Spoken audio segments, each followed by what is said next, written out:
চাওকচোন তেওঁৰ এইবোৰ কথা কোৱাৰ কি অৰ্থ আছে আমি গৌৰৱ গগৈ ডাঙৰীয়াক ক'ম বাৰু এইবোৰ কথা কোৱাৰ কোনে গৈ আছে আৰু কোনে কংগ্ৰেছ লৈ যাব আৰু কোনে যাব বিচাৰিছে এইবিলাক যোনে যাব বিচাৰিছে সিহঁতৰ কথা আৰু কিন্তু মই ভাবোঁ যে কংগ্ৰেছৰ যিটো পজিশ্যন হৈছে কংগ্ৰেছৰ যিটো মেণ্টেলিটি হৈছে যিটো মানসিকতা হৈছে এইটো মানসিকতাই এইবোৰো যাই কেনে হেৰিয়া নকৰে কাৰণ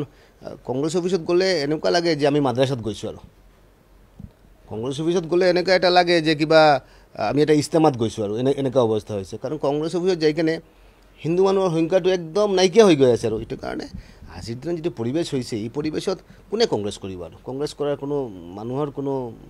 মেণ্টেলিটি বা মই দেখা নাই আৰু মানুহক কোনে দিছে সিহঁতৰ কথা আৰু কোনে এজন দুজন যদি দি থাকে আৰু সেইটো কাৰণেতো গোটেই সমষ্টিৰ মানুহ ঝগৰীয়া নহয় জানো নেকি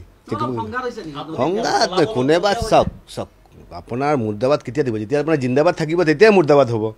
হা জিন্দাবাদ নাথাকে যদি মুৰ্দাবাদ নহয় আৰু কিবা সাধাৰণ মানুহৰ কিবা মুৰ্দাবাদ দিয়ে নেকি মানুহৰ মুৰ্দাবাদ তাৰে দিব যাৰ জিন্দাবাদ আছে জিন্দাবাদ থাকিব মুৰ্দাবাদ হ'ব আৰু দুই চাৰিজন মানুহৰ কাৰণে পূৰা সমষ্টিৰ মানুহ ঝগৰীয়া নহয় এইবিলাক সময়ৰ কথা সময়ত চোৱা যাব আৰু কি হয় মানে পলাব লাগে আপুনি কি কথা কয় আৰু এইবিলাক যে প্ৰশ্নবিলাক কৰি থাকে এইবিলাক প্ৰশ্ন নকৰিব আপোনালোকে যে অসমত ভাৰতবৰ্ষৰ এজন নাগৰিক হৈ কেনে আপুনি ইলেকশ্যন খেলোঁতে কোনোবা যায় যদি কোনোবা দুই চাৰিজন যদি কথা কয় যদি তে আপুনি যদি কালি যদি আমাক সম্বৰ্ধনা দিয়ে আপুনি কি ক'ব আৰু যে ৰাজকীয় সম্বৰ্ধনা ক'ব লাগিব নহয় জানো হা